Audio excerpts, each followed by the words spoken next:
derivada de uma função f, nós costumamos representar por f', indicando derivada da função f. Ou seja, essa linha que tem aqui indica a derivada, indica que eu estou derivando a função. Para indicar que a função que eu estou derivando é na variável x, aí eu coloco aqui o x entre parênteses, e assim eu tenho aqui a leitura f' de x, que significa derivada de f em x, ou derivada de f, ou função derivada, como você quiser chamar. Acontece que existem outras maneiras de representar a derivada.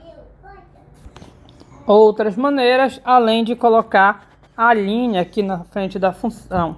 Se a função for g, por exemplo, então a derivada fica g'. Se for g na variável x. Se for uma função h e com variável t, aí você coloca h' de t, que indica, a linha indica a derivada e o t indica aqui a variável. Porém,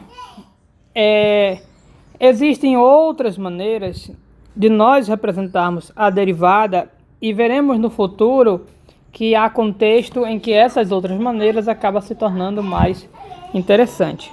Aqui eu apresento a vocês algumas outras maneiras de representar a derivada. Vamos comentar sobre elas e como utilizaremos e em que momentos. Para começo, essas aqui estão apenas para essas duas, essa e essa estão exibidas apenas para fins de conhecimento, mas não é comum a gente ver essa notação no cálculo 1. É comum você ver essa notação em outros cursos de cálculos um pouco mais avançado, ou talvez em autores um pouco fora de padrão, ou livros de outra língua. Mas a mais comum, que é o que a gente vai trabalhar, são essas aqui. Então, a notação linha para a derivada está aqui, essa notação. Às vezes, quando uma função tem o nome de uma letra, uma função f de x, por exemplo, como a gente já fez tantas vezes, vamos supor que ela é chamada de y, nós costumamos representar a função por y'. Se você considera, por exemplo, a função temperatura, guys, a gente sabe que a temperatura é uma função do tempo. Então eu posso escrever assim, aqui o f de função e o tzinho de tempo.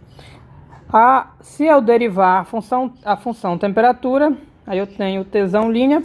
Essa é a representação da derivada da temperatura, o que é a taxa de variação. Lembre-se que a derivada é a taxa de variação. Então essa aqui é a taxa de variação da temperatura. A temperatura, essa taxa de variação é em relação ao tempo, que é o tzinho. E aí a gente vai ver que isso aqui esse tipo de notação é mais prático quando a gente for trabalhar com taxa de variação. Mas enfim, então, guys, é o comum nós utilizarmos a linha para representar a derivada. Só uma maneira de representar. Aqui na hora do cálculo da derivada eu usei linha, tanto no enunciado quanto na hora do cálculo. Mas no futuro a gente vai começar a usar lines. Lines, o que é isso? A outra maneira de representar a derivada é colocando como se fosse uma fração, não é? Mas é como se fosse. Coloca um d em cima, um d embaixo. Aqui coloca o nome da função. Se a função for f, coloca f. E que nem aqui, ó, df. Aqui o nome da função é f. Mas a função, nesse caso nosso, a função também é y. Tem um textinho aqui, ó, também é y igual a f de x. Então pode ser assim. Ou seja, pode ser assim ou pode ser assim, com o nome que você quiser. Nesse caso da temperatura, seria dtzão em cima. Vamos colocar o d, porque a função temperatura é representada pela letra t grande. E se você trabalhar com volume, você quer derivar o volume, vai ficar a derivada do vzão, dv. Ok, embaixo, nessa outra notação, a gente costuma colocar a variável. A variável, aqui a variável, guys, variável é x, então x, variável x. No caso da temperatura, variável é o tempo. O volume, depende, né? Depende do que eu estou trabalhando.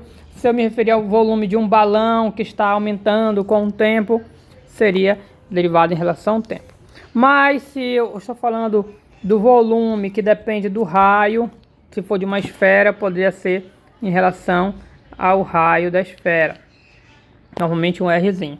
Ou seja, depende muito. Mas perceba que essa notação, em certo aspecto, ela é um pouco mais clara, porque ela te dá o nome da função e ela te diz quem é a variável que você vai, em relação a qual você vai derivar. E ela também é mais clara em sentido de quê? De interpretação de taxa de variação. Olha como ela é mais clara. Tá aqui essa notação. Eu posso ler assim: dt. No caso como é t, a gente pode diferenciar dtzão, dtzinho. Mas acontece que eu posso ler como, já que d representa aqui a derivada e derivada é taxa, eu posso interpretar como taxa. Vou ampliar para vocês. Eu posso interpretar da seguinte maneira: taxa de variação da temperatura em relação ao tempo. Então veja que esse tipo de notação ele é muito bom para leitura em termos de taxa de variação.